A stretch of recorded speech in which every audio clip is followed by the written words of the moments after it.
So, why do narcissists love paying for the bedroom stuff, the bedroom boom? Like, I'm talking about only schmans, substitutes, escorts, all of that type of stuff. Corno, all of that type of stuff. Yes, I'm using certain words so it doesn't get, taken down or whatnot. But y'all get what I'm saying. They love paying for the bedroom boom, so to speak. That's what we're talking about today, y'all. Of course, if you're new here, my name is Lee Hammock. I'm a diagnosed narcissist, and welcome to another episode of the Narcissist Code. Music, welcome back, folks, welcome back, welcome back. Yeah, y'all, a lot of narcissistic people absolutely do love paying for it. They really do love it. I'm just going to keep it high and ready. Now, does every narcissist like doing that? No, most narcissists do not like. I'm just being real. There's a lot of narcissists out there who will not pay for it. Blah, blah, blah, blah. You'll get exactly what I'm saying, right? But there are a ton of narcissistic people who do.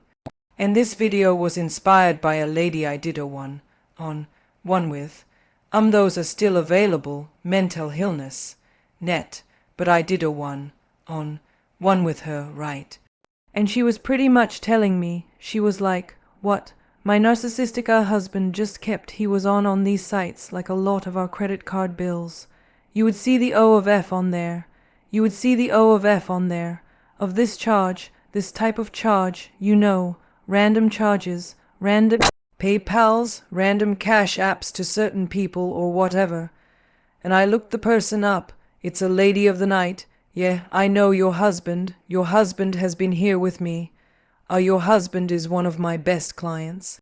And she was like, what? I have been married. She's like, Lee, I've been married so long. I had no idea. Why do they love that? Why do narcissists love that? So I was just like, okay, you know what? I can do that. I will do that. I volunteer as tribute. Right. That's what I was I'm going to do it like that. And just to kind of get it off the rip, right? One reason that narcissists love that type of lifestyle, love like the OnlyFans people, the escorts and whatnot, is because the power and the control. I think a lot of people, when you see this video, a lot of people that have ever dealt with a narcissist will understand exactly what I'm saying. There are the ton of narcissistic people who just enjoy the power and the control that they get. They just do. They love having the power. They love having the control over people. This is just the mentality that so many narcissists have. Like, and if I can just pay for it, even if it's not real life or in person, even if it's just online stuff, I give you some money. I get to tell you what to do. I have power over you. I have dominion over you. And I know that's not how it always is on the in the grand scheme of things, but in the narcissist mind, that's how it goes. I have power and dominion over you to be able to tell you to do whatever I want you to do. You can't say no. Of course you can, right? But in the mind of a narcissist, you can't say no because this is a transaction. You see what I'm saying? And you'll know that narcissists absolutely love that type of stuff right there. They love the power. They love the control. They love being able to exert it over other people. And then you get a lot of narcissistic men who are just misogynist right now. Could a narcissistic man go looking for another man? Could a narcissistic man, be on OnlyFans sites of other men? Yes, that's absolutely true. But there are a lot of narcissistic men who are just pure misogynist, and they love having power and control over women because they want to demean them. They want to just put them down. They want to just put quote unquote put them in their place, so to speak. So, it can be the power and control do play a huge part in why a lot of narcissists love this type of lifestyle. Why they love stepping outside the relationship or stepping outside the marriage and participating in this type of lifestyle. Right? And I know you'll hear me also mention earlier, almost got caught the transactional nature of it. We know, or at least you know, that narcissists love transactional relationships. There's no feelings attached. I can just pay you. I get what I want. It's a transaction. You know, typically when you hear transactional relationship with narcissist, they're getting something from you. Like they only have people in their lives that they are able to extract something out of. They're able to get something from, they're able to take something from, right? That's the transactional nature of a lot of narcissistic relationships. I can get what I want to from you because this is how I operate. This is how I move around. This is how you see what I'm saying. The power and control dynamic, provide that ability right there to have the transactional relationship that a lot of narcissists love. Just absolutely love the transactional nature of these relationships, y'all. And another reason, y'all, just slide slowly into the next reason. Another reason that they pursue these type of lifestyles is because literally they already have someone at home. That's sometimes narcissists cheat because they have you at home. They feel more confident because they have a main supply, right?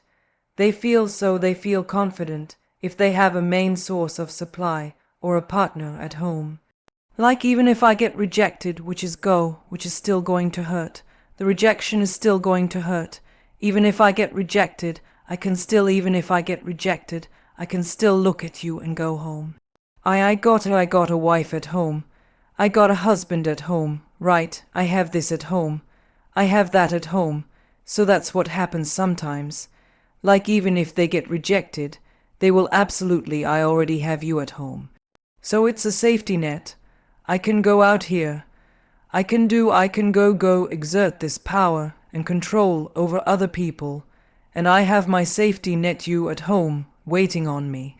So a lot of times narcissists will actually absolutely go out here, do their cheating thing, and just literally just leave it be. You know the next reason that I have written down right here. I just want to dot my I's. I have a whole whiteboard right here with my ideas on it, so I don't have to pull my phone out.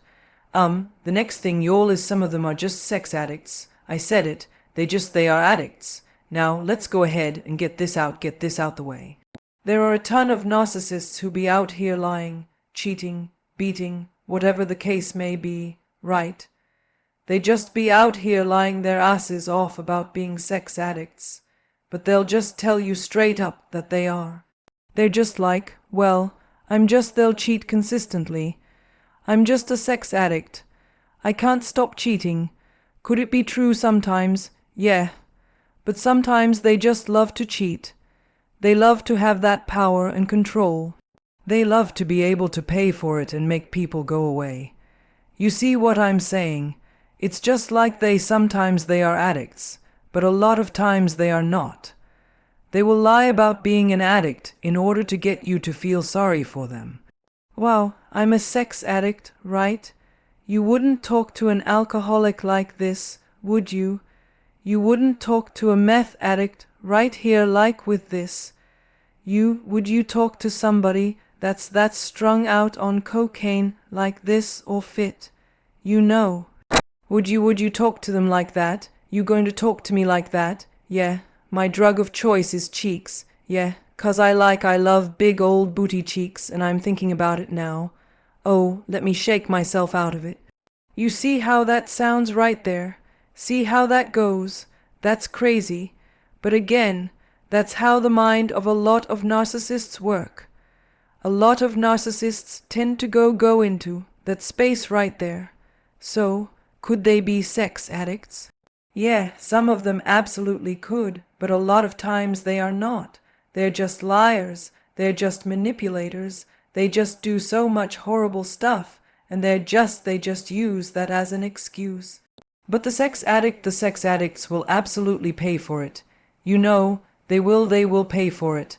They only fans, you know, what you call it back in the day. A back page. Everybody say is this, though only man's escorts you know, whatever the case may be. So some of them love paying for it because they are addicts.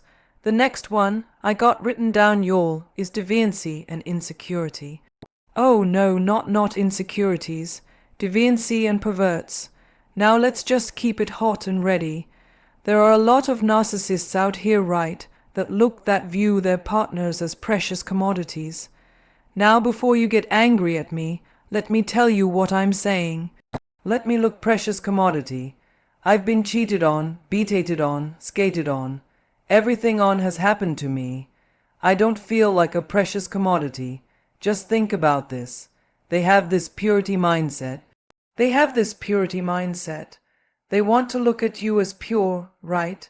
So they go out here and they find deviance. You see what I'm saying? They want to do some freaky, dicky, nasty ass stuff, but they don't want to deal with you. So because they want to keep you looking in the same light. They don't want to look at you as a for lack of a better word. They don't want to look at you as a right. They want to look at their partner as pure. So they have this deviancy and they're perverts and they want to do nasty dirty. We don't kink shame, right? There's some kinks out there that need to be shamed, but we don't kink shame over here, right? They want to do some nasty stuff and they don't want to do it with you. So sometimes the easiest way to do that nasty stuff, get that Mr. Nasty Time or Mrs. Nasty Time, is to just get on OnlyFans or pay for an escort, or get on Backpage, or you see what I'm saying, go to a street corner, one of these major cities, or even some of these smaller cities, go to a street corner, do that type of stuff, right there that's how it goes right there. You see what I'm saying? Sometimes it really is just because they're deviants and they're perverts, like they really want to just get their rocks off. And they really want to be freaky as hell. So they just do the stuff that they're doing right now. They'll just go above and beyond to get that deviancy out of their system, to experience that, to explode elsewhere, you know. But they want to look at you as pure. Like sometimes you can even find out about the OnlyFans stuff, the escort stuff, and they'll tell you what they've been doing, like, yeah, I always wanted to go outside and do it in the rain in the back of a car, blah blah blah. And you like, why did you ask me to do that? I don't want to look at you as a backseat, that's why. You see what I'm saying? They'll say the type of stuff right there to you. What not, y'all? Seriously. The last but not least, the last thing I have wrote down right here, y'all might have hear me flub it out earlier. But it's insecurities. There are a lot of narcissists out here that are insecure, that might be afraid to speak to the opposite gender or the same gender, whoever you're attracted to, right? That might be afraid to speak about that or speak to it. So guess what they do? They call one of these lines. They get on OnlyFans and pretend to be somebody that they're not. They get on Twitter, or find an escort, or go to Backpage, or whatever the case may be. Get online. Some of y'all, sometimes it might be as easy as sending a Facebook friend request out there in order to get your rocks off, because sometimes your friend, you already know the escort, or whatever the case may be. But it's easier to just pay for it than it is to risk rejection, even though, again, like I said earlier, you can risk the rejection, and still you still can get rejected even after you pay. But the risk go way down, you know. The risk if that happening goes way down, you know, and what not. So their insecurity sometimes makes it just easier for them to get on OnlyFans, or watch some corn, or pay for some corn. Pay for some corno sites, or get an escort, or whatever the case may be. It really is. It can be just fear, you know. It really is a fear, and insecurities bubble to the surface, and it doesn't have anywhere to go. So it just pops and pops and pops, and it stays inside of them. Now anyways, y'all, welcome to the end of this video. Make sure you check out my website, mentalillness.net, for all things Lee Hammock. Make sure to check out my kids' book. It's called Remember, It's Not Your Fault. It's a conversation starter to have with you, or to have those tough conversations with your kids about toxic relationship dynamics, about a neglectful or absent parent, about loving yourself, about loving your body, and things of that nature, y'all. So maybe remember to check that out. It's on Amazon. It's called Remember, It's Not Your Fault. It's available right now. Hit the subscribe button, yo, and I'm out. Peace.